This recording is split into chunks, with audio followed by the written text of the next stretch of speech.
Muy bien, queridos hermanos. Segunda de Timoteo, capítulo 3, versículo 16, va a ser el pasaje introductorio a este sermón, que como bien les dije, no será un sermón expositivo, será una predicación, una enseñanza, donde vamos a estar contemplando aquellas verdades doctrinales que levantaron los grandes reformadores del siglo XVI, especialmente el título de este mensaje es Sola Escritura, el fundamento de la Reforma. Ese es el título, y el pasaje dice Pablo, escribiendo su segunda carta a Timoteo: toda la Escritura es inspirada por Dios y útil para enseñar, para redarguir, para corregir, para instruir en justicia, a fin de que el hombre de Dios sea perfecto, enteramente preparado para toda buena obra. Bien, hermanos, hasta ahí la porción de la Escritura. Vamos a meditar mucho en ese pasaje.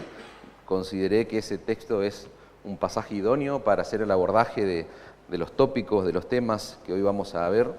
Hace 3 días se celebró el aniversario 507 de la Reforma Protestante, un hecho sumamente histórico, un evento sumamente crucial para la fe que nosotros defendemos, para la fe que nosotros proclamamos como iglesia reformada que somos. Siempre al principio de nuestros cultos presentamos cuál es nuestra identidad como iglesia local.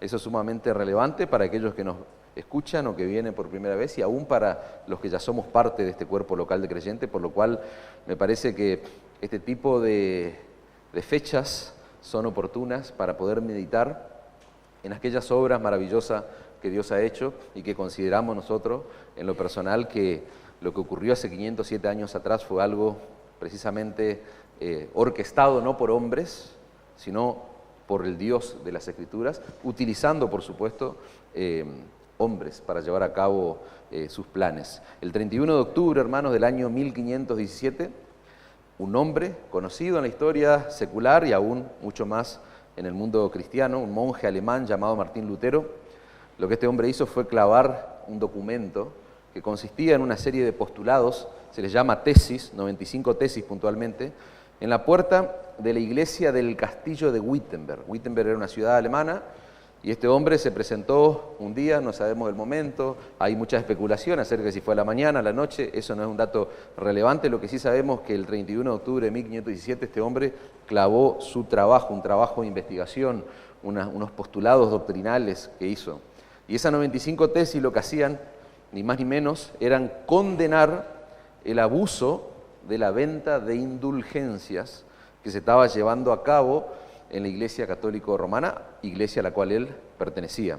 Más adelante, en el desarrollo del sermón, vamos a ver de qué se trata esto de las indulgencias, porque no quiero dar por sentado que todos sabemos de lo que estamos hablando. Entonces, vamos a ver el detalle conceptual, pero no ahora.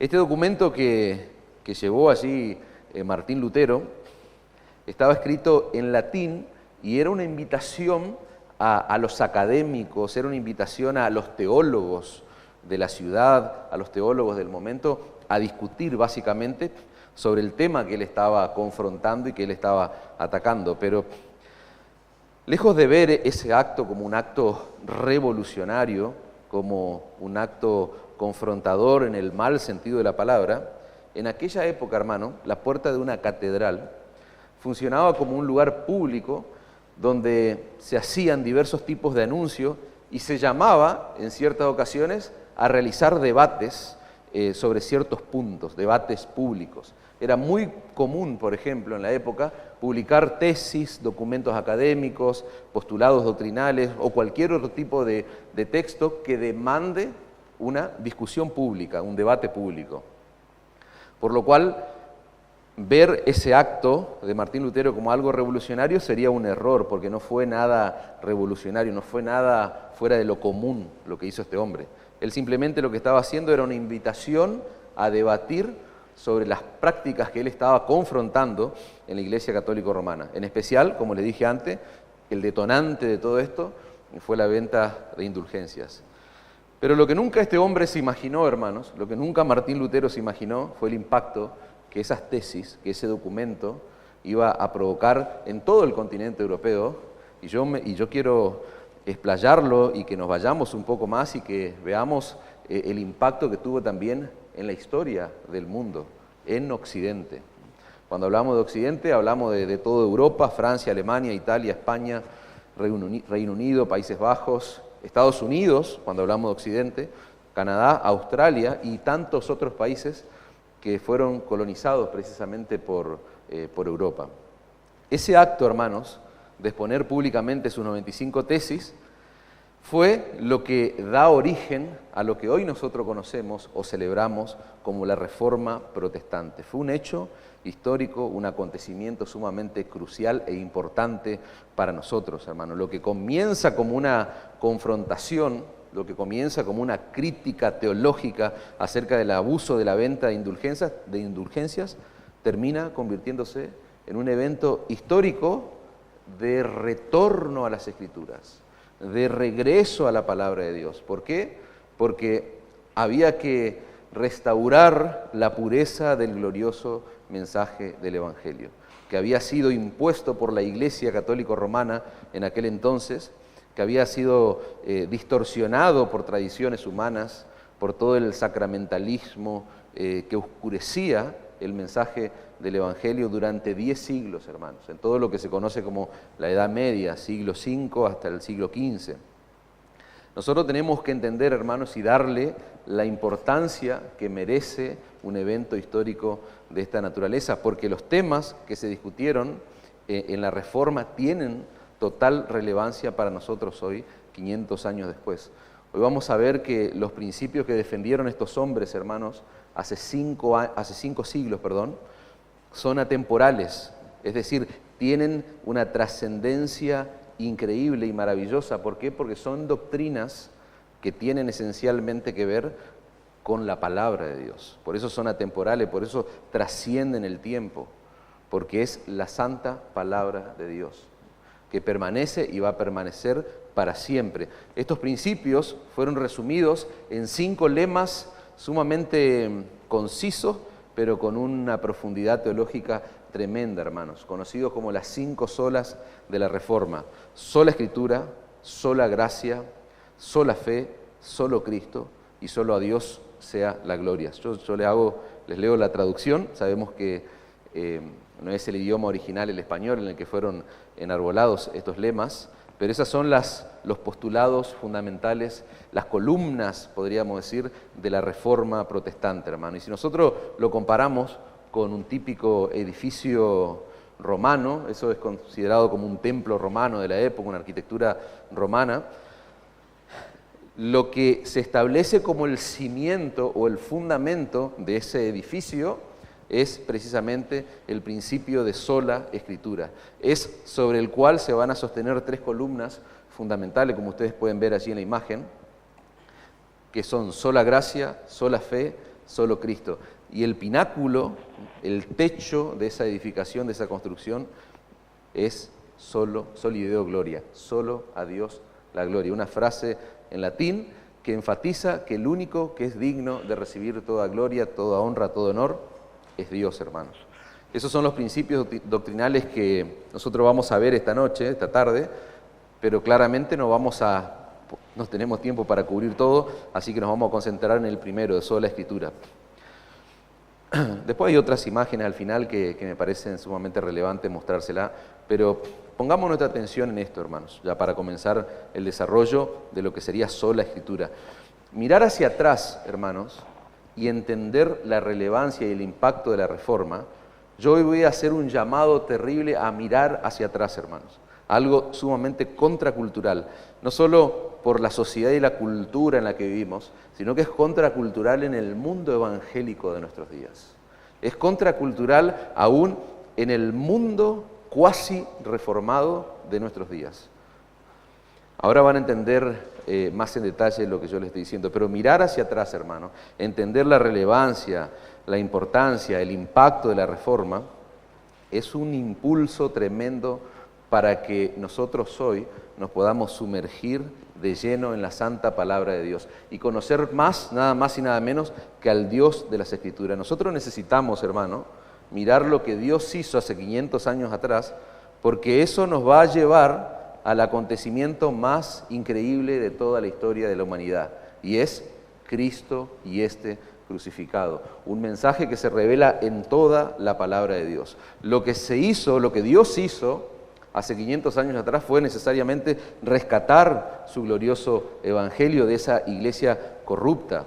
Nosotros como iglesia local no creemos, hermanos, de ninguna manera que los reformadores eran hombres que estaban libres del error. Esas son aclaraciones pertinentes al momento de hablar de la historia. Tampoco miramos, hermanos, a la Reforma Protestante con cierto romanticismo o con cierto sesgo, porque claramente defendemos y proclamamos que muchas cosas buenas sucedieron durante la Reforma, y hoy mi trabajo es exponer esas cosas buenas, pero también hubo cosas tristes, hubo situaciones lamentables que se vivieron. Por ejemplo, hubo conflictos religiosos, muchos conflictos religiosos, que terminaron en guerras crueles, desembocaron en guerras prolongadas, que obviamente cuando hablamos de guerra hablamos de sufrimiento, hablamos de muchas muertes innecesarias.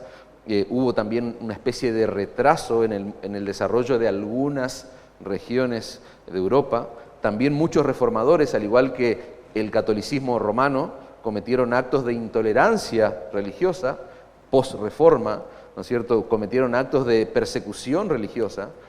Hubo lo que se denominaron las guerras de religión, que surgieron en esa época, y que lo que hicieron esas guerras de religión fue intensificar el trabajo que hacía la conocida Inquisición católica, hablando puntualmente de la Iglesia Católica en España. ¿Por qué? Porque la Inquisición intensificó sus trabajos, sus terribles trabajos, para justamente combatir la herejía protestante, y eso obviamente generó muchísimas muertes. Y así podemos nombrar una serie de factores negativos, pero claramente todos esos factores negativos fueron necesarios y fueron aplastados, hermano, por los beneficios, las bendiciones enormes que trajo la Reforma. Pero más allá de esa realidad que es triste y que es dura, hermano, la intención es que nosotros hoy hagamos memoria de lo que Dios llevó a cabo en ese momento particular de la historia, a través de hombres débiles, a través de hombres frágiles, hombres sujetos a pasiones como las nuestras, y que nosotros como iglesia local, reformada que somos,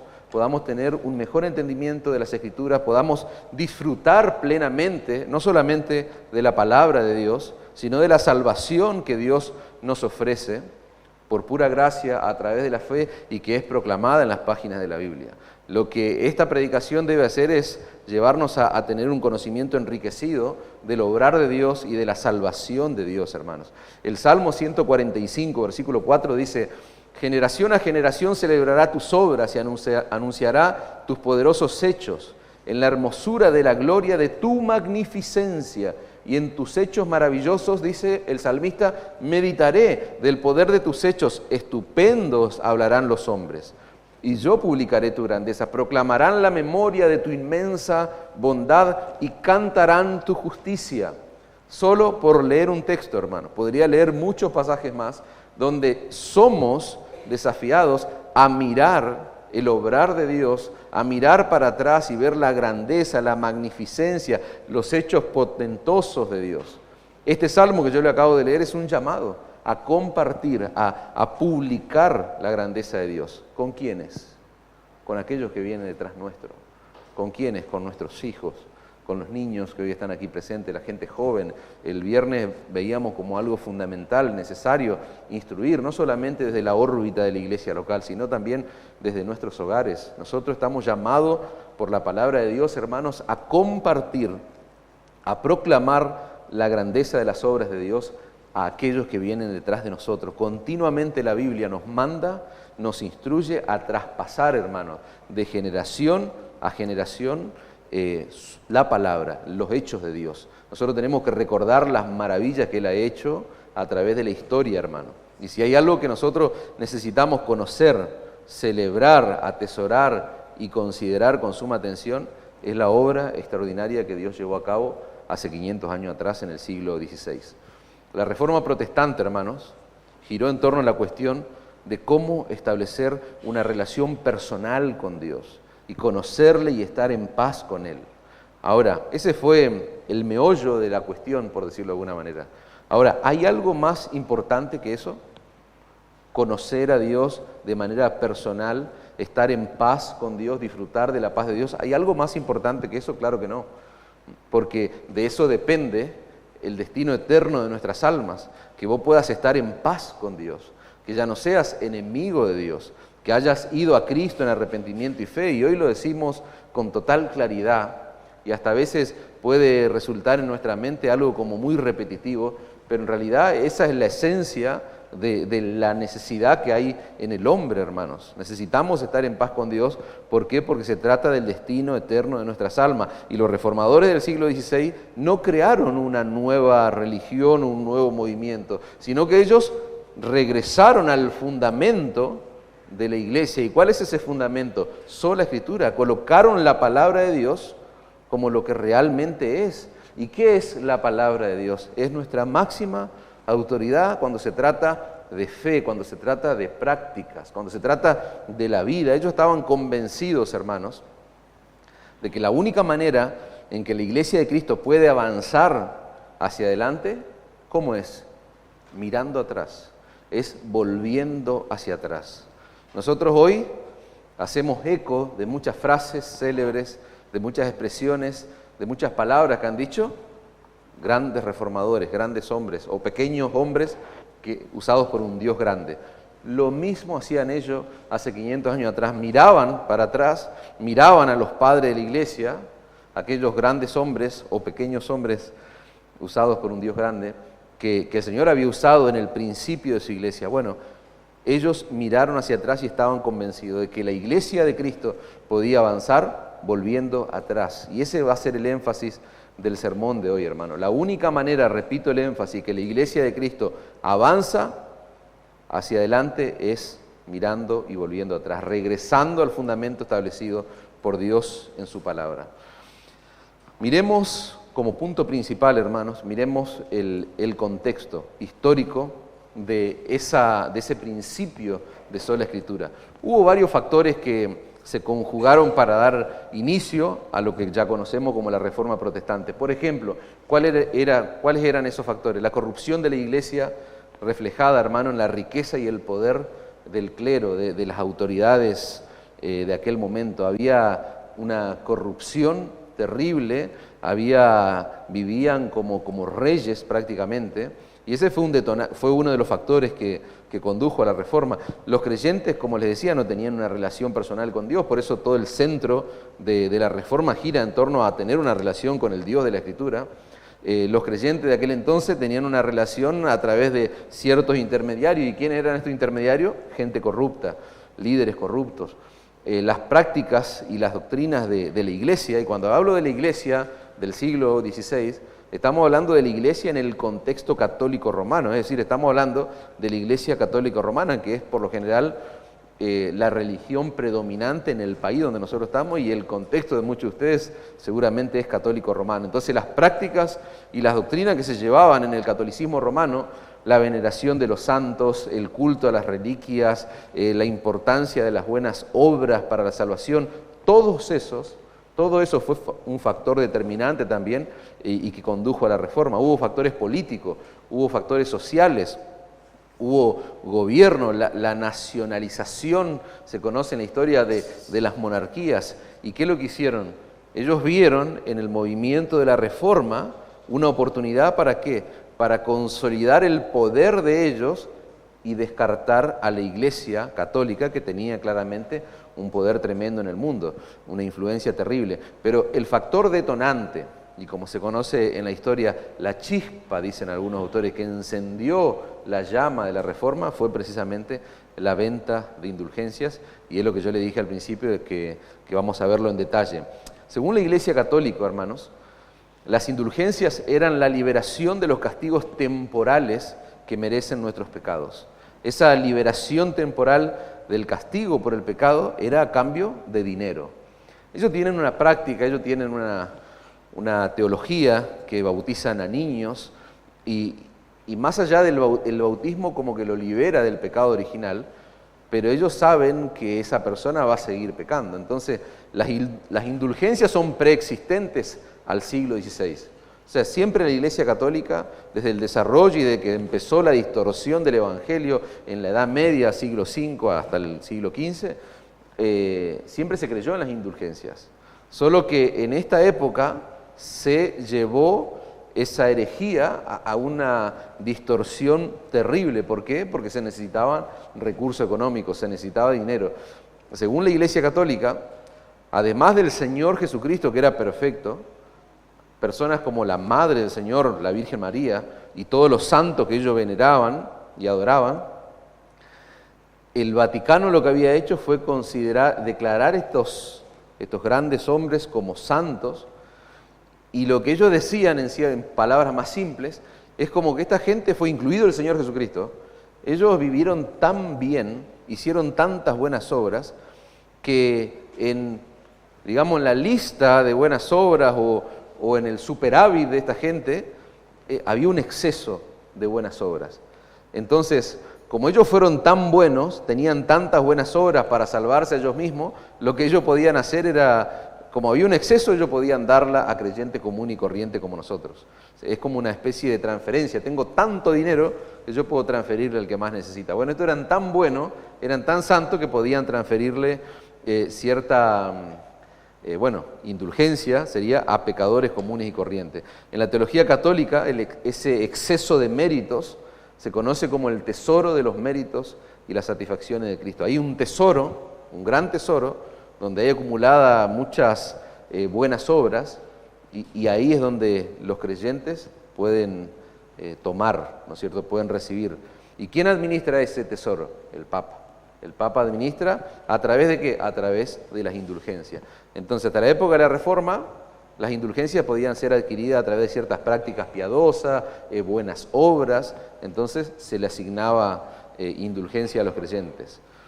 La Iglesia Católica siempre enseñó que a través de ese tesoro de méritos se pueden reducir los castigos temporales de los creyentes, los castigos que merecemos por nuestros pecados.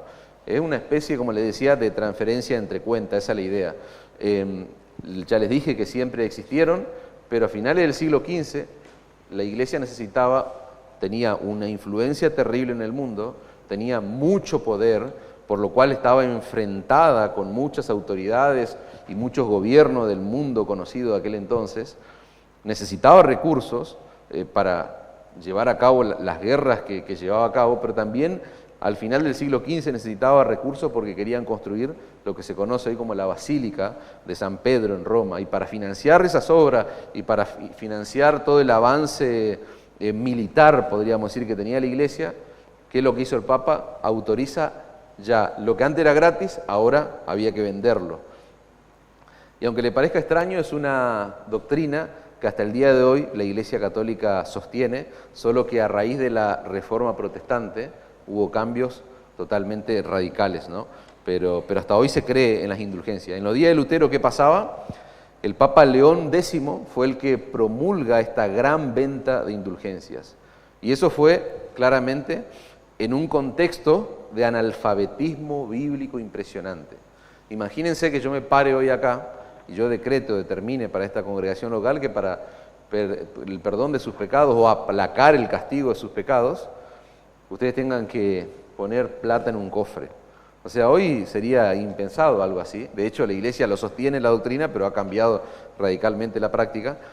Pero en aquel entonces había analfabetismo bíblico. ¿Por qué? Porque la Biblia no estaba como la tienen ustedes en sus manos. La Biblia no había dispositivos digitales como hoy, que la tenemos en todos lados.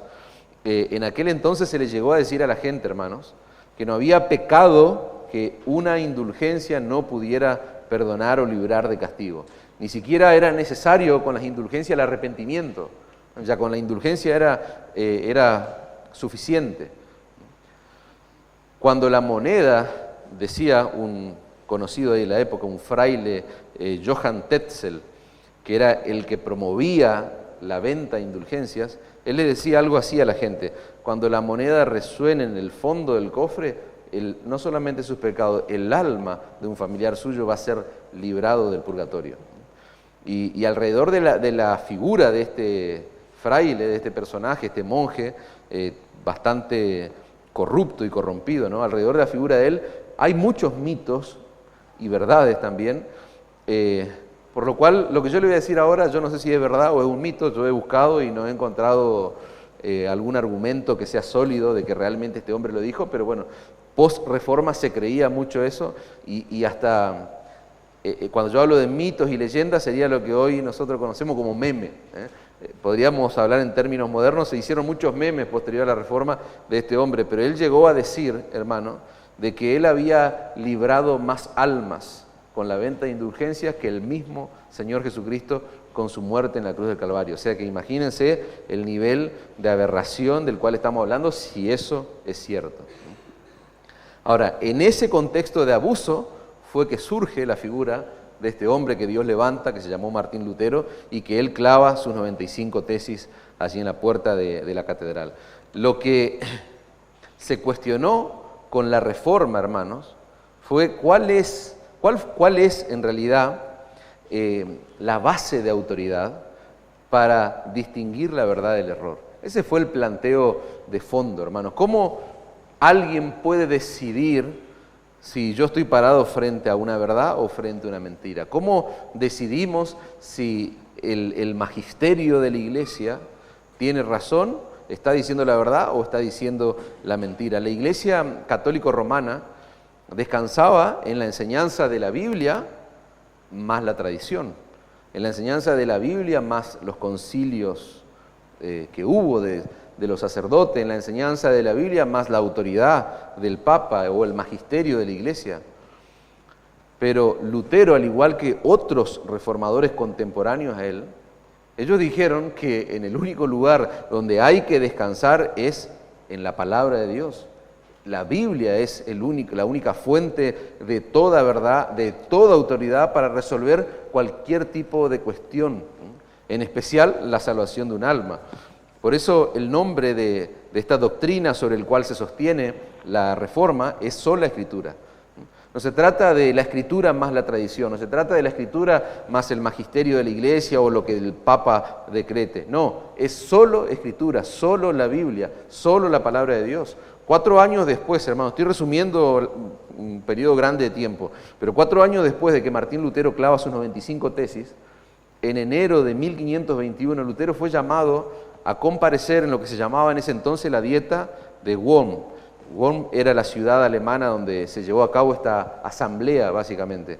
Ahora, este hombre, 4 años después de que él clava las tesis, es llamado a comparecer en esta dieta o en esta asamblea, nada más y nada menos que delante de Carlos V. ¿Saben quién fue Carlos V, hermanos? Fue el hombre más poderoso del mundo en ese momento.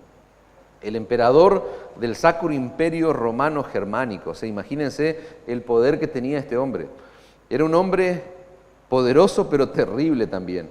Y en esta asamblea, en este evento histórico, se iban a tratar delante de semejante autoridad los postulados que este hombre, Martín Lutero, escribió 4 años antes y los clavó allí en la catedral. Los historiadores cuentan que Lutero fue animado, fue tremendamente con ciertas expectativas a esa dieta, a esa asamblea, porque él pensó que iba a debatir, cuando en realidad esta gente lo que menos querían era debatir. ¿Se acuerdan lo que era común en la época? Se anunciaba en una puerta de una catedral un tema o varios temas para debatirlo públicamente. Bueno, este hombre fue llamado a esta dieta, a esta asamblea, y lo que menos hicieron fue debatir, no querían saber nada con debatir con Lutero. Lo que sí le hicieron fueron 2 planteos fundamentales. Primero y principal, si esas tesis o esos postulados pertenecían y él era el autor de ellos, a lo cual este hombre afirma claramente que sí. Y el último planteo que le hicieron era que si públicamente se retractaba de todo lo que había dicho allí, a lo cual Lutero no estuvo en condiciones de responder en ese momento y se le concede 24 horas, hermano. Al día siguiente, Lutero manifiesta su disposición a retractarse de lo que él había escrito, siempre y cuando ellos estén dispuestos a debatir y a mostrarle públicamente y por sobre todas las cosas bíblicamente a través de la Escritura que él estaba equivocado.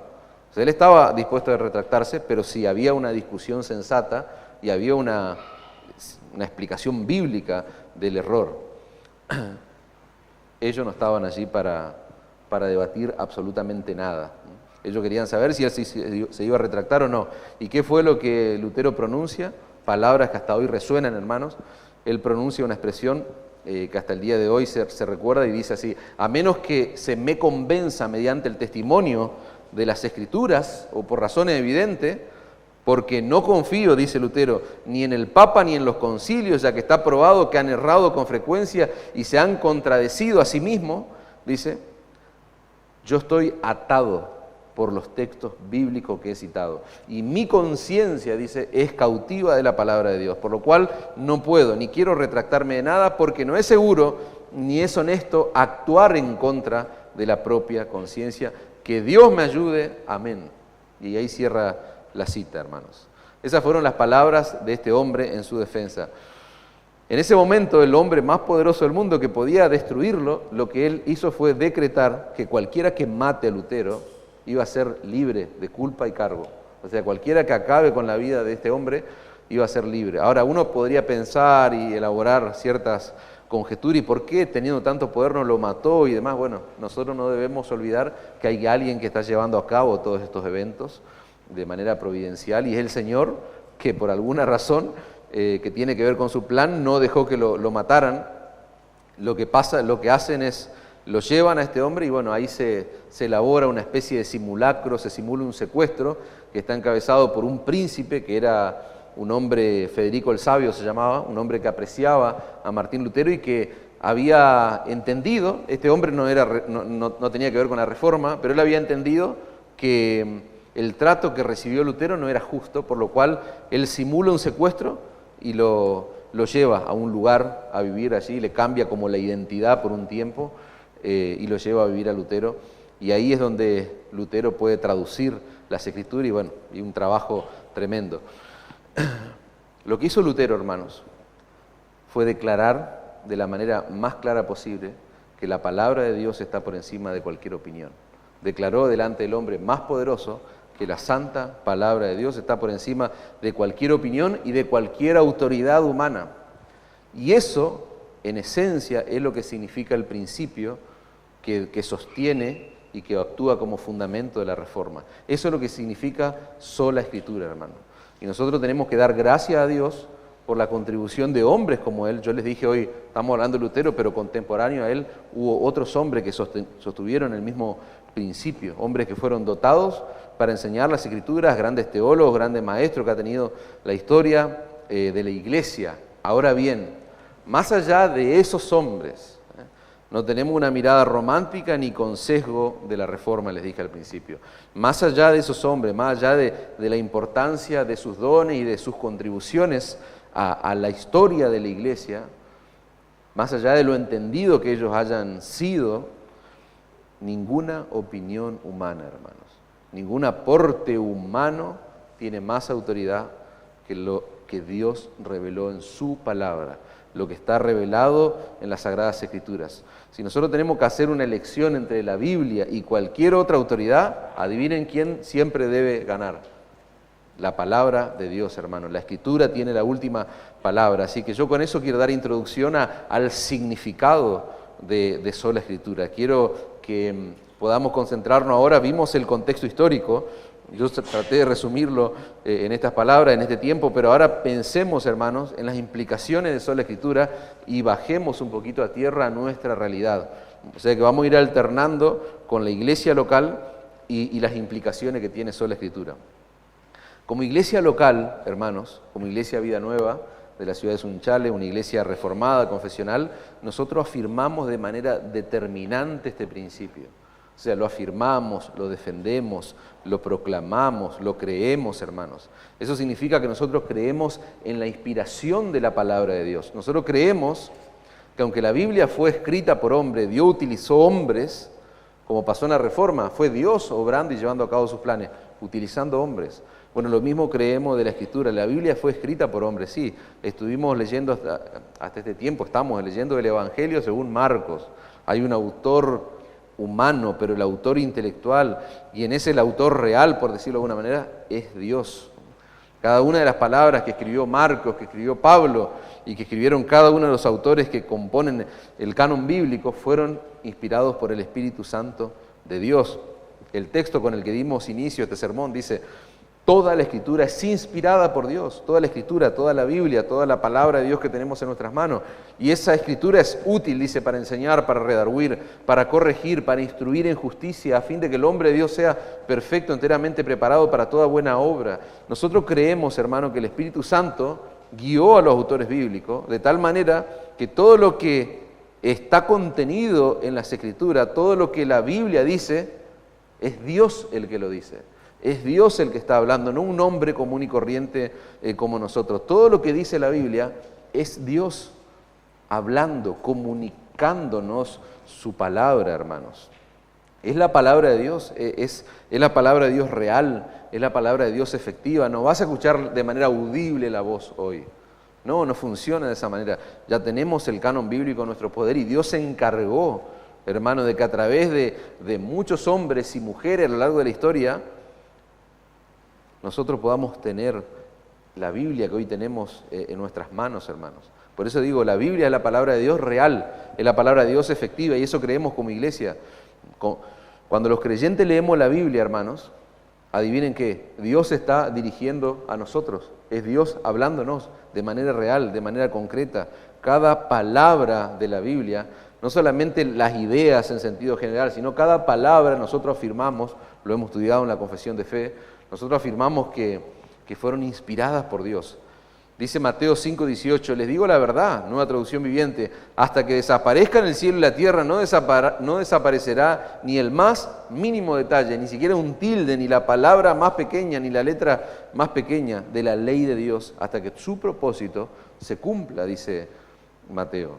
Desde Génesis hasta Apocalipsis, hermanos, Dios es responsable por cada una de las palabras que nosotros encontramos en la Biblia. Esa es la primera implicación de sola Escritura para una iglesia como nosotros. En segundo lugar, hermanos, otra implicación que tiene para nosotros la sola Escritura es que como iglesia afirmamos que la Biblia es inerrante y es infalible, hermanos. Declaramos, proclamamos que la palabra de Dios no tiene error. ¿Por qué? Porque Dios no se equivoca. Y si está contenida la palabra de Dios, nosotros no consideramos que tenga error. No, Dios no se equivoca, la Biblia no se equivoca porque Dios no comete errores, hermano. La Biblia es completamente veraz, la Biblia es confiable, aunque el mundo diga lo contrario. Lo que yo estoy diciendo es contracultural en la sociedad del momento, hermano. Hay muchos que me tirarían con las peores cosas o dirían las peores cosas de mí en este mundo y en la sociedad en la que vivimos, pero aunque el mundo contradiga, aunque los cráneos, los intelectuales de esta época digan totalmente lo contrario a lo que nosotros afirmamos como iglesia, nosotros sabemos que Dios va a honrar cada una de sus palabras, Dios va a honrar cada una de sus promesas, Dios va a cumplir, hermanos, cada una de sus profecías, Dios va a llevar a cabo cada uno de sus juicios, cada una de las advertencias. ¿Cómo? Como lo ha estado haciendo hasta el día de hoy, como lo ha estado cumpliendo hasta el día de hoy y lo va a seguir haciendo hasta que se cumpla, leíamos antes, su propósito, su plan. El Salmo 19:7 dice, la ley de Jehová es perfecta y esa ley convierte el alma. El testimonio de Jehová es fiel, que hace sabio al sencillo, a gente sencilla, a gente común, a gente simple como nosotros. Los mandamientos de Jehová son rectos, que alegran el corazón. El precepto de Jehová es puro, que alumbra los ojos. El temor de Jehová es limpio, que permanece para siempre. Los juicios de Jehová son verdad, dice el salmista. Todos justos, deseables son más que el oro, y más que oro afinado, y dulces más que la miel, y que la que destila del panal. Tu siervo es además amonestado con ellos, en guardarlos hay grande galardón. ¡Wow, hermanos! Tremendo. Ahora, ¿ese texto te identifica a vos como creyente? ¿Este texto te tiene que ver con vos? ¿O vos te sentís un necio al afirmar que es más dulce que la miel, cuando en realidad la palabra de Dios es un accesorio más en tu vida religiosa? O sea, es un texto confrontador, por más poético y lindo que suene, hermanos. Pero son palabras tremendas del salmista que deben penetrar hasta lo más profundo de tu corazón. El Salmo 12:6 dice, la palabra de Jehová son palabras limpias. Las promesas del Señor son puras, dice la Nueva Traducción Viviente, como la plata refinada en horno de tierra, purificada 7 veces. Hermanos, podemos confiar, podemos descansar, aunque el mundo diga todo lo contrario, nosotros podemos estar confiados y estar aferrados a lo que la palabra de Dios dice. ¿Por qué? Porque es el Dios mismo el que nos habla por medio de la Biblia, por medio de la página de las Escrituras. Otra implicación más para nosotros como iglesia, hermano, el principio de sola Escritura también implica, es importante, es relevante para nosotros, porque como iglesia declaramos que solo la Biblia tiene la autoridad suprema sobre la conciencia de los hombres. Si solo la Biblia, hermano, es inspirada, y nosotros creemos eso, si solo la Biblia no tiene errores, es el único libro que no tiene errores, ¿por qué? Porque es palabra de Dios, es infalible, Dios no se equivoca, Dios no cambia, entonces no puede existir ninguna persona, no puede existir ninguna institución que tenga sobre nosotros más autoridad que la Biblia. O sea, tiene sentido de que como iglesia declaremos que solo la Biblia tiene autoridad suprema sobre la conciencia de los hombres. ¿Por qué? Porque ella es inerrante, ella es inspirada por Dios, ella es infalible. Por eso es que este hombre, cuando es confrontado frente a las máximas autoridades del mundo, a la máxima autoridad del mundo, a un hombre que podía hacer así y destruirlo, que de hecho dio la orden de que sea libre de culpa el que lo mate, por eso es que él va a decir, no, a menos que a mí se me convenza, ¿no es cierto?, a través de la Escritura, de que yo estoy diciendo cualquier barbaridad, ahí yo voy a retractarme, no porque un hombre me lo diga, no porque una autoridad tan importante como usted me lo diga, estoy parafraseando, ¿no? No, yo no confío, dijo él, y esto es literal, ni en el Papa ni en los concilios, porque está probado que han errado, está probado que se han contradecido, que son corruptos. Y mi mente, dice este hombre, está cautiva, o sea, si hay algo de lo que yo soy preso, si hay algo de que ha tomado mi conciencia, mi mente, no es el poder de un hombre, es la autoridad que tiene la palabra de Dios, por lo cual yo no me quiero retractar, decía Lutero. ¿Por qué? Porque no sería honesto, no sería, iría en contra de mi conciencia, es lo que estaría diciendo él. Que Dios me ayude. No hay acá ejército, milicia, no, que Dios me ayude. Colocar nuestra opinión a la par de la Biblia, hermano, por encima de la Biblia, es levantarme por encima de Dios. Y eso es terrible. Entonces, quienes se oponen a la Biblia, no se oponen a una iglesia local. Es más, a la iglesia la pueden destruir. A la iglesia, a las personas. Es lo que está pasando hoy en otras partes del mundo. O sea, quien se opone a la Biblia, se está oponiendo a Dios. O sea, se está enfrentando nada más y nada menos que al Dios de la Biblia, hermanos.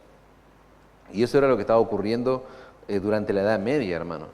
La tradición, los concilios, los papas, todos los papas que han pasado, todos ellos tenían más autoridad que la Biblia misma. Y eso es lo que es confrontado por este hombre.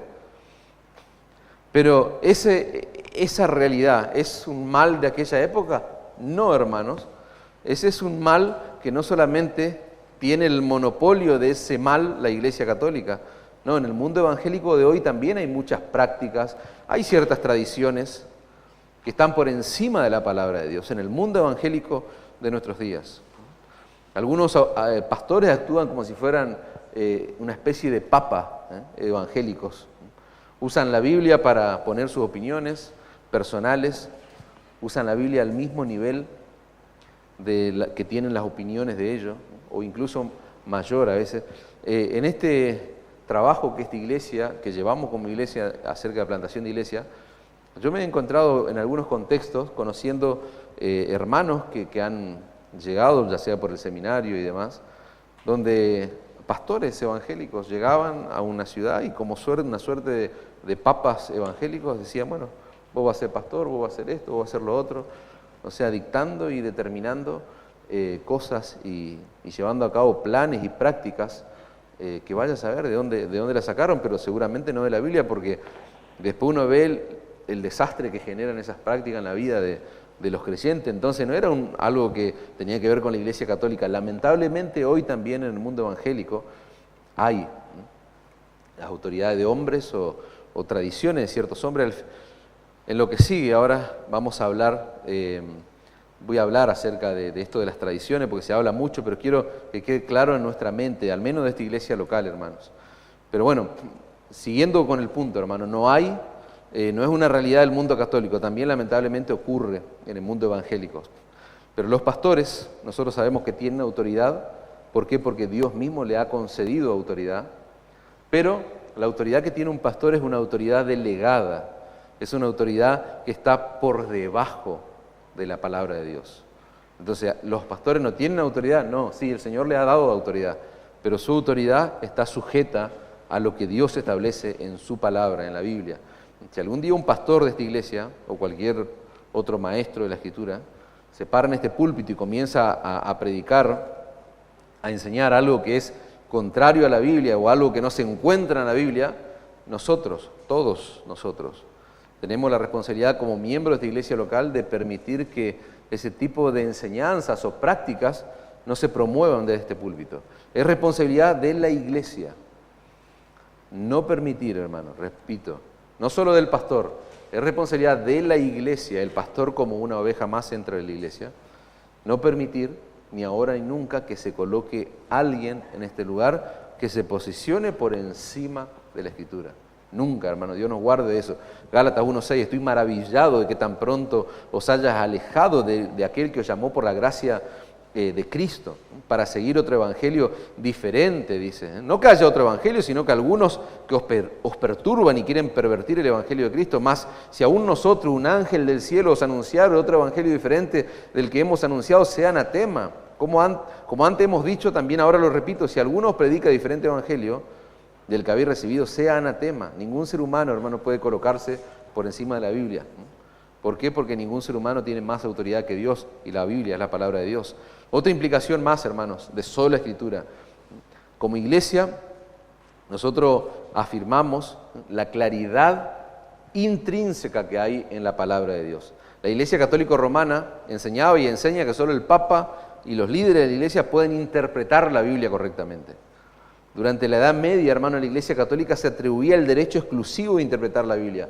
El que quiera hacer una interpretación, el que quiera traducir la Escritura fuera del control de la Iglesia Católica Romana, era destruido, así, lisa y llanamente.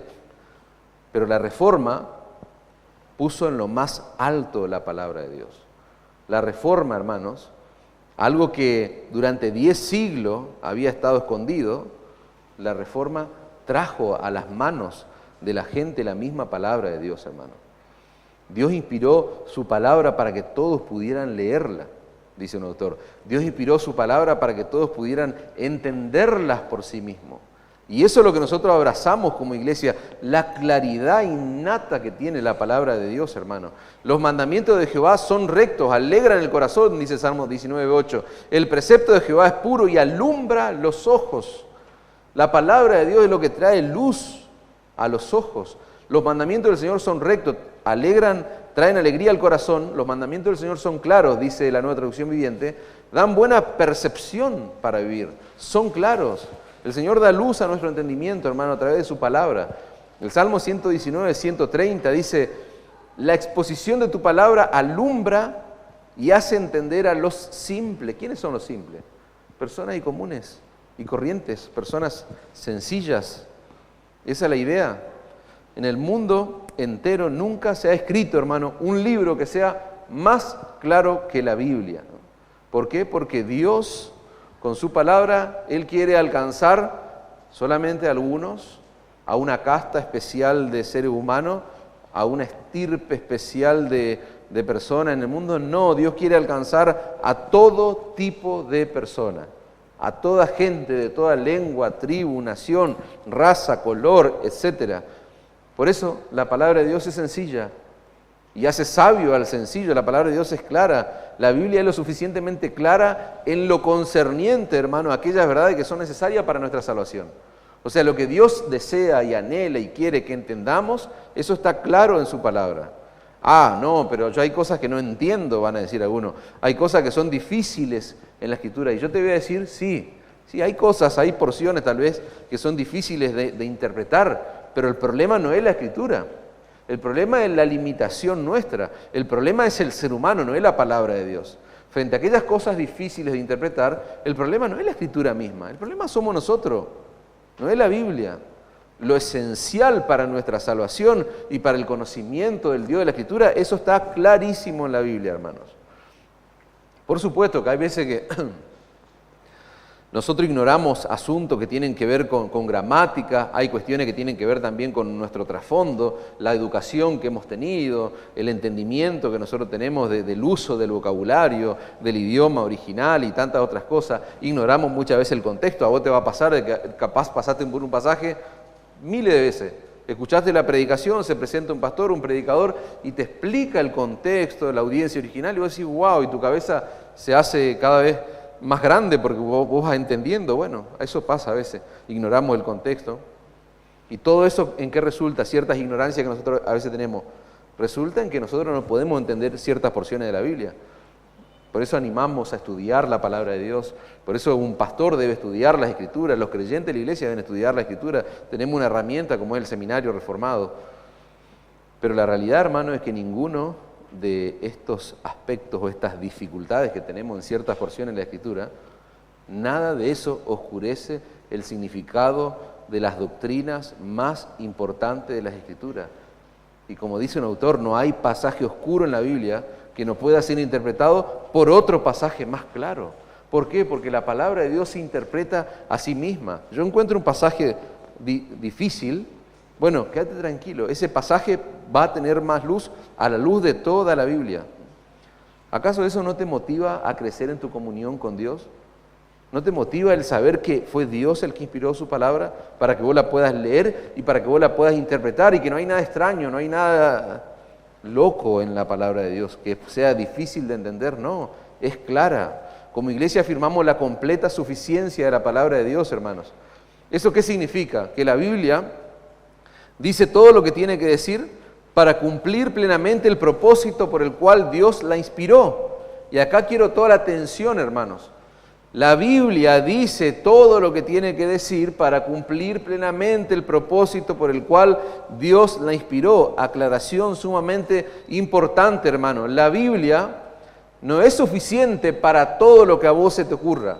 No, la Biblia no puede ser usada como un libro del horóscopo. A veces los creyentes la usan de esa manera. No, la Biblia es suficiente para llevar a cabo el cumplimiento de los propósitos de Dios. Punto. La Biblia no es suficiente para que, no sé, yo sepa cómo debo llevar a cabo mi trabajo. ¿Se entiende? No, la Biblia me va a enseñar principios fundamentales acerca del trabajo, cómo enriquecerme. La Biblia me lo va a enseñar, cómo me voy a enriquecer trabajando. Hablábamos con mi hijo esta semana y él estaba sorprendido porque hizo unos trabajitos ahí y logró tener ahí una mínima ganancia de dinero. Y yo le decía, eso es lo que dice la Biblia, que el que quiera enriquecerse tiene que trabajar. Esa es la única forma de generar riqueza. Pero la Biblia no es suficiente para decirme cómo yo voy a llevar a cabo un trabajo específico. Si soy maestro, soy ingeniero, soy médico o lo que sea. Si soy un arquitecto, ¿cómo voy a construir una casa? No, la Biblia no es suficiente para eso. La Biblia es suficiente para cumplir plenamente el propósito por el cual Dios la inspiró. Y eso no estoy diciendo nada extraño, lo hemos estudiado en nuestra confesión, lo afirma nuestra confesión de fe, la confesión de Londres de 1689, capítulo 1, párrafo 6. Todo el consejo de Dios tocante a todas las cosas necesarias para su propia gloria, la salvación del hombre, la fe y la vida, todo eso dice la confesión. ¿Dónde está expresado? ¿Dónde está expuesto? ¿Dónde está contenido? En las Sagradas Escrituras, a las cuales nada, en ningún momento ha de añadirse, ni por nueva revelación del Espíritu, ni por tradiciones de los hombres. La Biblia es suficiente, hermano, para conocer la salvación en Cristo. La Biblia es suficiente para conocer el glorioso y perfecto mensaje del Evangelio que llama a todos los hombres al arrepentimiento y la fe. La Biblia es suficiente para que esos que se arrepintieron y han puesto su fe en Cristo puedan crecer en santidad. La Biblia es suficiente para traer consuelo cuando estamos sufriendo, cuando estamos pasando por aflicciones. La Biblia es suficiente para que nosotros podamos resolver la enfermedad de nuestra alma. No para sanarte la enfermedad física, porque en definitiva lo más relevante y lo más importante es tu alma, y nuestra alma está enferma. Nuestra alma tiene una enfermedad que se llama pecado. Hay un veneno que corre por la sangre, por el sistema nervioso de todo ser humano, y es el pecado, y la Biblia es suficiente para resolver ese problema. La Biblia es suficiente para guiar a la iglesia, hermanos, para guiar, para edificar a la iglesia. Por eso nunca debe salir de este púlpito. La Biblia es suficiente para salvar a los perdidos. Es suficiente, hermano. Amén. ¿Cuál es el propósito de Dios para nosotros? Que leamos Una vida con propósito de Rick Warren. No, ese es el propósito de Dios. Quizá hay algunos hermanos que no saben de lo que hablo, pero bueno, hay un libro, hay un bestseller, que yo lo he leído completo, no me avergüenza decirlo, pero fue a raíz de haber leído completo eso. Fíjense qué loco, porque Dios usa medios y formas y de manera que nosotros tal vez no entendemos. Pero yo había leído completo el libro Una vida con propósito y Una iglesia con propósito, de este autor muy conocido, un pastor americano, Rick Warren, y yo era un defensor, no tanto de la Biblia, era más defensor de ese libro, hasta que un día leo algo que me toca esa vaca sagrada que yo tenía, y ahí el Señor obró. Así llegué al conocimiento de las doctrinas fundamentales de la palabra, porque hasta ese momento no había leído, no había estudiado tal vez en profundidad la Escritura. Leía libros que sonaban lindos, que usaban paráfrasis de la Escritura, y cuando yo uso paráfrasis de la Escritura, yo le puedo hacer decir a la Escritura lo que yo quiero. Pero, ¿cuál es el propósito de Dios para nosotros? ¿Lo que dice un autor humano? No, hermano, lo que dice el autor de la Biblia, lo leímos al principio de esta predicación. ¿Cuál es el propósito? 2 Timoteo 3:17, que el hombre de Dios, sin género, hombre, mujer, hermano, niño, jovencito, sea perfecto, enteramente preparado para toda buena obra. Ese es el propósito que nosotros encontramos de Dios para el hombre. Ahora, ¿y qué va a usar Dios para cumplir ese propósito? El libro del autor de turno, del bestseller de turno. Dios, ¿qué va a usar, hermano? El versículo 16 lo dice, estoy haciendo una lectura inversa. 2 Timoteo 3:16 dice, toda la Escritura es inspirada por Dios y es útil para enseñar, para redarguir, para corregir, para instruir en justicia. Y de esa forma, el hombre o la mujer, cualquiera sea, puede ser perfecto, maduro es la idea, enteramente preparado para toda buena obra. ¿Y por qué, hermanos? ¿Por qué Dios va a usar su palabra para cumplir ese fin? Porque la Biblia es suficiente. Amén. Como iglesia, hermanos, y vamos avanzando rápido, como iglesia reconocemos que solo la palabra de Dios es usada con poder por el Espíritu Santo para llevarnos a Cristo y transformarnos a su imagen. Yo les decía antes, no hay un libro que sea más claro que la Biblia, y traté de demostrárselo que la Biblia es clara. Bueno, ahora les digo, no hay un libro en el mundo entero que tenga un poder transformador como la Biblia. Este hombre, vaya a saber Lutero, por cuántos años fue un incrédulo, hasta que el Señor obró en su mente, en su corazón, leyendo la Escritura, leyendo la palabra de Dios, leyendo el libro de Romanos puntualmente. A través de la Biblia, este hombre fue transformado, y no existe algo en el mundo que tenga un poder transformador como el de la palabra de Dios. ¿Por qué? Porque la misma Escritura lo dice, el autor de Hebreo dice, la palabra de Dios es viva, es eficaz, es más cortante que toda espada de dos filos, penetra hasta partir el alma y el espíritu, la coyuntura, los tuétanos, y discierne los pensamientos y las intenciones del corazón. Lo importante no es lo que vos y yo digamos de la Biblia, hermanos. Repito esto, no importa lo que yo pueda estar acá diciendo tantas cosas lindas y bonitas de la Biblia. Lo verdaderamente importante es lo que la Biblia dice de mí, lo que la Biblia dice de vos, lo que la Biblia dice de nosotros. ¿Por qué? Porque la Biblia es un espejo y nosotros nos vemos exactamente como somos cuando nos miramos a través de ese espejo, cuando leemos la palabra de Dios, y eso es transformador. Eso es tremendamente transformador. No hay otra cosa que te pueda transformar. Los demás libros y obras de literatura le hacen un cosquilleo a la realidad de tu alma, pero la Biblia nos transforma, hermano. Es por medio de su palabra y solo por medio de la Escritura que Dios nos lleva a Cristo. Necesitamos proclamar la Escritura porque necesitamos que las personas, tanto creyentes como inconversos, vayan a Cristo. Y eso ocurre únicamente cuando la Escritura es proclamada, es puesta en lo más alto, hermanos. Entonces, ¿se dan cuenta con todo lo que yo vine exponiendo?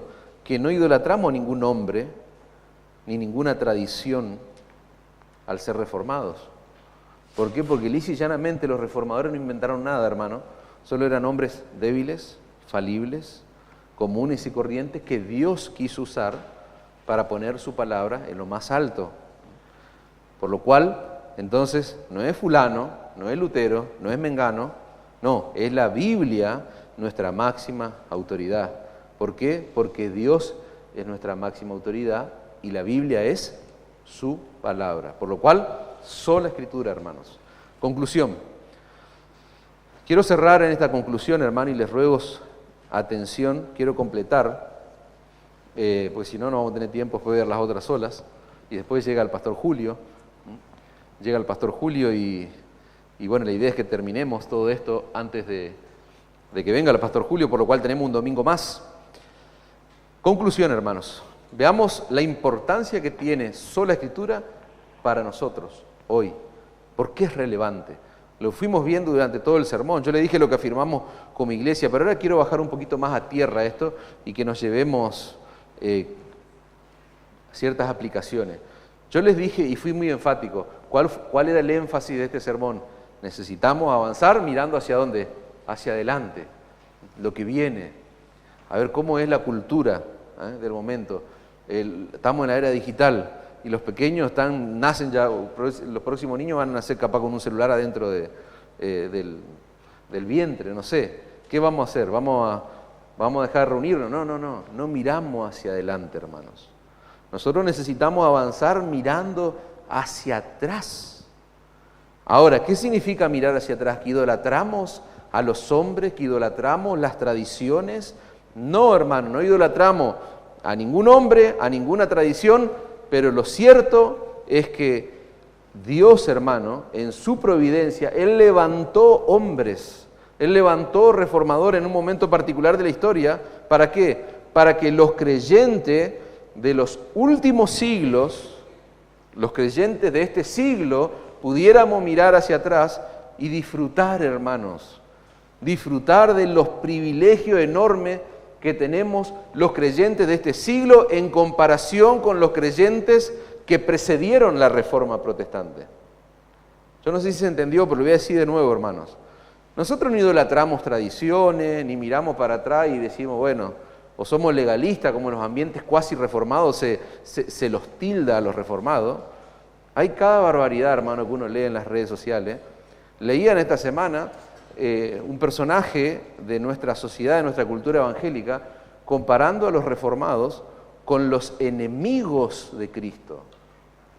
Cuando el Señor confronta y le dice a los fariseos, a los enemigos, a los que lo condujeron a la cruz, no por las tradiciones de ustedes, tradiciones humanas, etcétera, etcétera. Bueno, hoy en el mundo cuasi reformado hay personajes que comparan a los mismos reformados, a los hermanos reformados, con los enemigos de Cristo. Eso es terrible, hermano. Ahora, no idolatramos a ningún hombre, no idolatramos a ninguna tradición, pero no podemos negar que Dios en su providencia levantó hombres, levantó reformadores en un momento crucial de la historia de la iglesia. ¿Para qué? Para que vos, que sos un creyente del siglo XXI, vos puedas mirar hacia atrás, para que puedas avanzar en tu vida cristiana y que vos puedas disfrutar, mirando hacia atrás, de los privilegios que hoy tenés, que los creyentes de siglos anteriores no pudieron ni siquiera disfrutar, hermano. Fue por el trabajo de los reformadores y por la confianza que estos hombres tuvieron en el principio de sola Escritura, que nosotros hoy disfrutamos el privilegio de leer la Biblia, hermanos. ¿No te vuela la cabeza eso? O sea, vos podés leer la Biblia en tu propio idioma, sin ser encarcelado, sin que te lleven a la hoguera por eso. Eso es un privilegio. Y años atrás, muchos años atrás, antes de la Reforma, eso era impensado, hermano. Yo les dije durante casi toda la Edad Media, 10 siglos, hermano, desde que se oficializa el cristianismo como la religión oficial del imperio. 10 siglos de distorsión prácticamente hasta el siglo XVI. Distorsionando el evangelio, la pureza de la iglesia. Durante casi 10 siglos, hermano, muchos creyentes fueron llevados a la muerte. ¿Por qué? Por el delito de haber querido traducir la Escritura a un idioma común, a un idioma de ellos, fuera del control de la Iglesia Católica Romana. Eso es lo que pasó. Nosotros leemos, comúnmente la gran mayoría debe tener la Reina Valera 60. Bueno, Casidoro de Reina, el traductor de la versión en español de la Biblia, que hoy se conoce como la Reina Valera, 12 años estuvo huyendo, hermano, por todo el continente europeo, con los manuscritos originales del Antiguo Testamento, del Nuevo Testamento. ¿Para qué? Para que se pueda tener la Biblia en español, hermanos. Y para que gente como vos y yo, en la posteridad, siglos posteriores, podamos leerla en nuestro propio idioma. Ahora, es Reina Valera, el autor Cipriano de Reina. ¿Quién fue el que editó ahí? Cipriano de Valera, perdón, Casidoro de Reina el autor. Cipriano de Valera después de la traducción, se pasó 20 años revisando lo que Casidoro de Reina había hecho. Revisándola, hermanos. Eso es tremendo. Nosotros tenemos que mirar atrás y estar profundamente agradecidos a Dios, hermano, por esos hombres que Él usó para permitirnos tener en nuestras manos un tesoro tan grande como su palabra. Nosotros debemos honrar a Dios, hermano, aprovechando al máximo el tesoro de la Escritura. Por eso yo le decía antes, ¿vos estás aprovechando la Escritura? O sea, vos podés decir lo que dice el salmista, o sea, que son dulces como la miel la Escritura. Vos estás meditando en ella de día y de noche. Si no lo estás haciendo, hermano, lee tu Biblia, memorizá tu Biblia, meditá en tu Biblia. Niños, lean la Biblia. Pero mi papá no me enseña. Bueno, léela vos, enseñale vos a tu papá o a tu mamá. Lean la Biblia. Nosotros tenemos un tesoro en nuestras manos. ¿Qué tesoro? El tesoro de la Escritura, hermano. Y siempre que vos leas la Escritura, es Dios hablándote. Vos vas a conocer la voz dulce, la voz determinante, la voz fuerte y la voz amorosa de Dios, hermanos. Es gracias al principio de sola Escritura que nosotros podemos adorar a Dios como iglesia cada domingo de la manera en que Él desea que lo hagamos y conforme a tradiciones humanas, no. Conforme a imposiciones humanas, no. Conforme a su palabra. Conforme a lo que Dios ha establecido. Una de las frases muy conocidas, hermano, post-reforma, fue precisamente una expresión en latín que dice Ecclesia reformata semper reformada secundum verbum Dei. ¿Qué significa eso? La iglesia reformada siempre está siendo reformada por las tradiciones de los hombres, no, por la palabra de Dios. La idea es que siempre la iglesia está siendo reformada por las Escrituras, por las Sagradas Escrituras, hermano. Esa frase no significa que la iglesia debe cambiar constante y continuamente según cada cultura, según cada época o cada idea nueva que surja. No, esa frase en latín, por reforma, significa que nosotros debemos corregirnos, que debemos corregir constantemente cualquier enseñanza, cualquier tipo de práctica o creencia que desvíe a la iglesia ¿de qué cosa? De las Sagradas Escrituras, de la Biblia misma. Como le decía antes, hermano, no es una frase que nosotros podamos usar para atacar a hermanos reformados, comparándolo con los enemigos de Cristo, con los escribas y fariseos. Eso es tremendo. O sea, las redes sociales dan para todos, hermanos. En todo círculo, en todo movimiento religioso, en toda denominación, podríamos decir, hay todo tipo de personajes, de personas. En la misma época de la Reforma, yo le dije antes, claramente surgieron muchos aspectos positivos y también otros negativos. Sí, hubo otros negativos. ¿Qué surgieron? Sectas. Dentro del mismo mundo protestante surgieron sectas, eran hombres violentos que aprovecharon la Reforma para ejercer la violencia y hacer todo tipo de desastre, mezclado con desviaciones y herejías doctrinales. Pero eso pasó y pasa a lo largo de toda la historia, hermano. ¿Por qué? Por el ser humano, por el problema de nuestra alma. Nosotros no podemos justificar cierta evolución o renovación o cierta reforma continua usando esta expresión en latín que nos remonta a lo que ocurrió hace 500 años atrás y así atacar a los mismos reformados. Es como que yo diga, hermano, yo soy pentecostal, cuando en realidad yo no lo soy, pero yo hago uso de alguna expresión o alguna particularidad del mundo pentecostal para atacar a los mismos pentecostales, cuando en realidad yo no soy pentecostal, pero yo afirmo ser pentecostal. O sea, no sé si entiende la analogía. La frase original, hermano, esta frase en latín, implica una llamada a una reforma bíblica y fiel, no a cambios, a renovaciones sin fundamento. Esa frase es un llamado a mirar hacia atrás, hermanos, al fundamento sólido que Dios nos ha dejado en su palabra.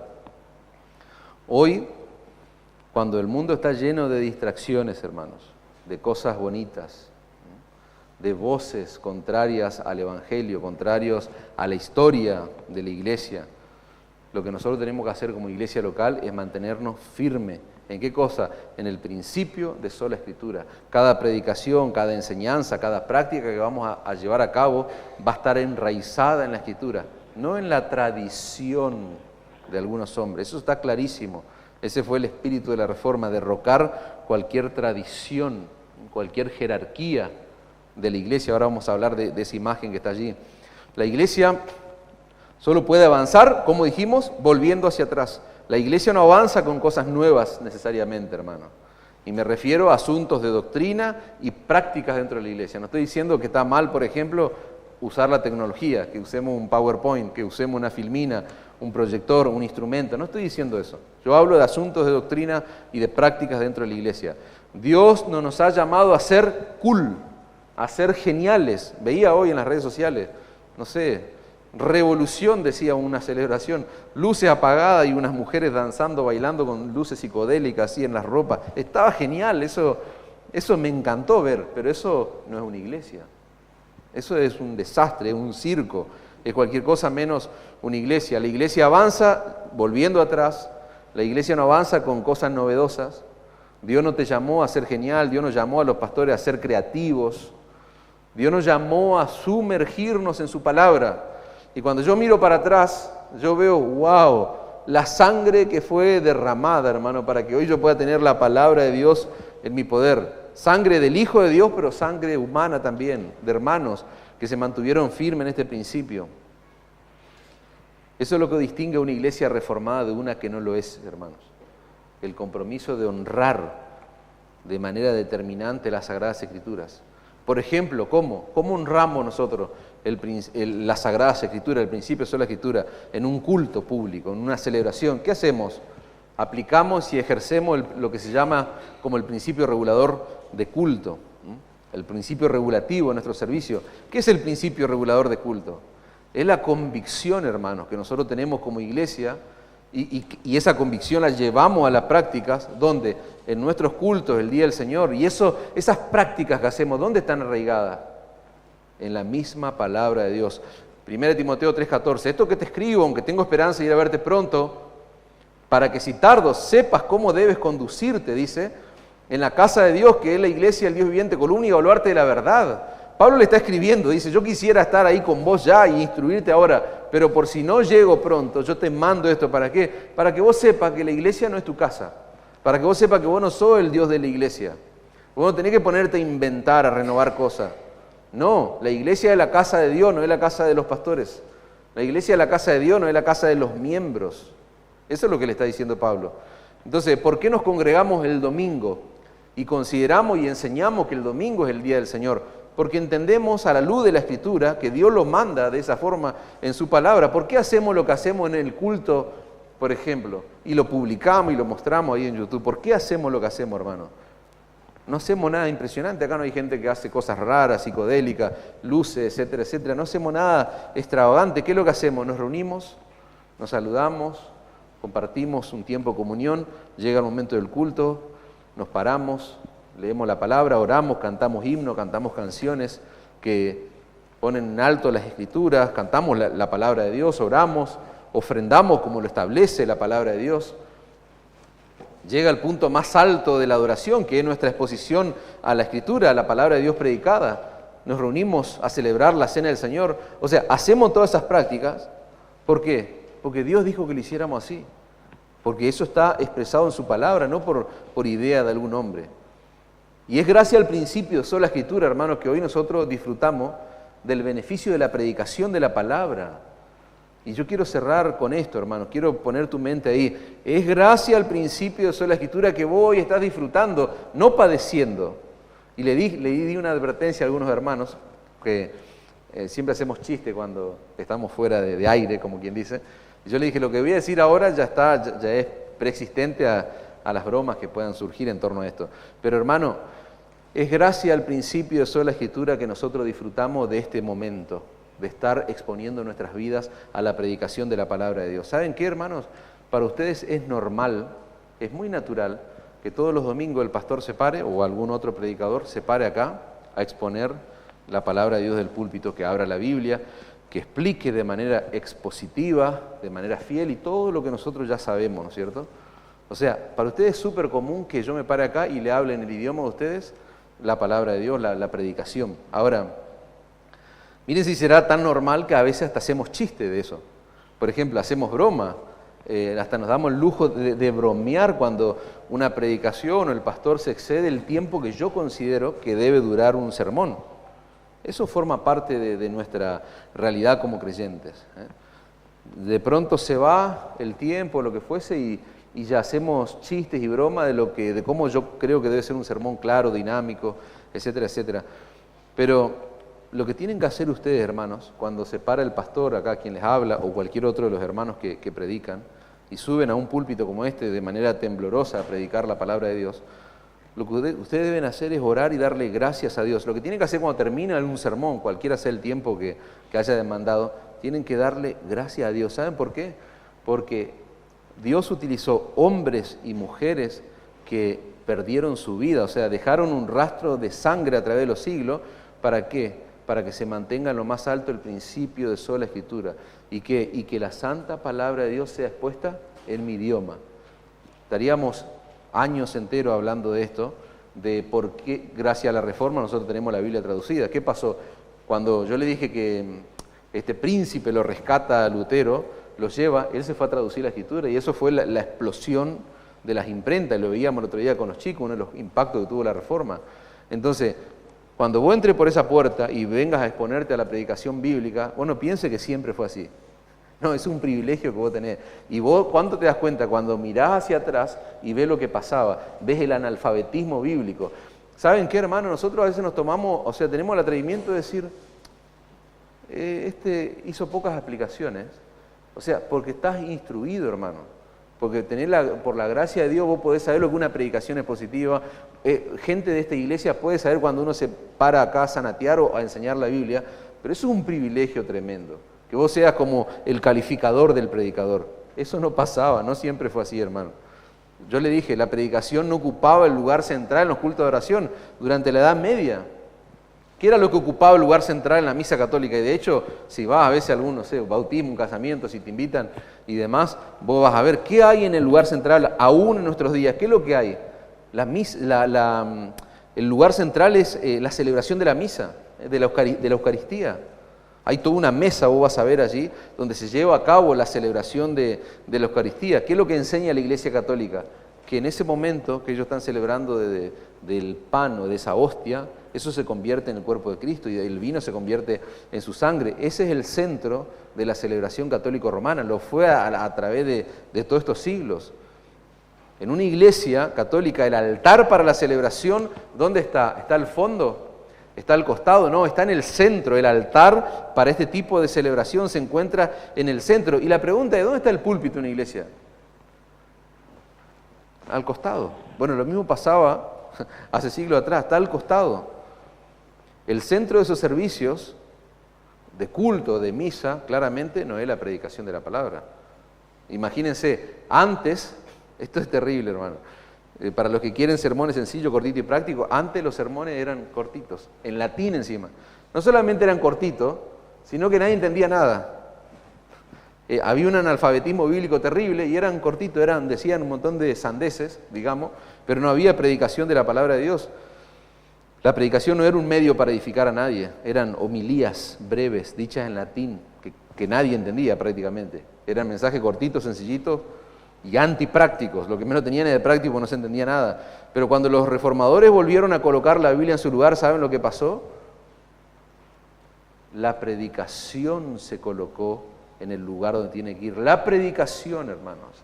Si la Biblia va a ser puesta en lo más alto, entonces la predicación debe ser puesta en el centro de la práctica de la iglesia. Dice un autor sobre esto, ese desplazamiento físico del altar de la misa católica para colocar el púlpito en su lugar representa gráficamente el movimiento teológico, dice, de una adoración basada en sacramento a una adoración basada en la palabra de Dios. Por eso sostenemos y decimos, el punto más alto de adoración en la iglesia cristiana es la predicación de la Escritura. ¿Por qué el púlpito está acá donde está, hermanos, y no está allá? O no está allá, o no está... ¿Por qué? Porque cuando la persona entra, adivinen qué, si no te diste cuenta, vos cuando entras allá, lo primero que vos vas a ver es el púlpito, porque está en una base superior, está como más alto, y está en el centro de este salón, hermanos. No está en ningún costado. ¿Por qué? Porque nosotros queremos que cualquiera, principalmente los creyentes que son miembros de esta iglesia local, pero también queremos que el nuevo, queremos que cuando está abierta la puerta, el que pasa por allá del barrio, o sea, que vea que todo el eje central, todo lo que ocurre, gira en torno a lo que sucede alrededor de este púlpito que sobresale. Si abrimos todas las puertas, los que pasan por aquella calle, van a ver la silla, van a ver los carteles, sí, pero van a ver que sobresale un púlpito, hermano.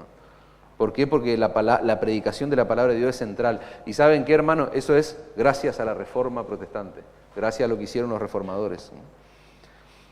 Nosotros sabemos que lamentablemente en muchas iglesias de hoy en día eso no ocurre, el púlpito no es central, el púlpito fue destituido, la predicación, perdón, fue destituida. Amén.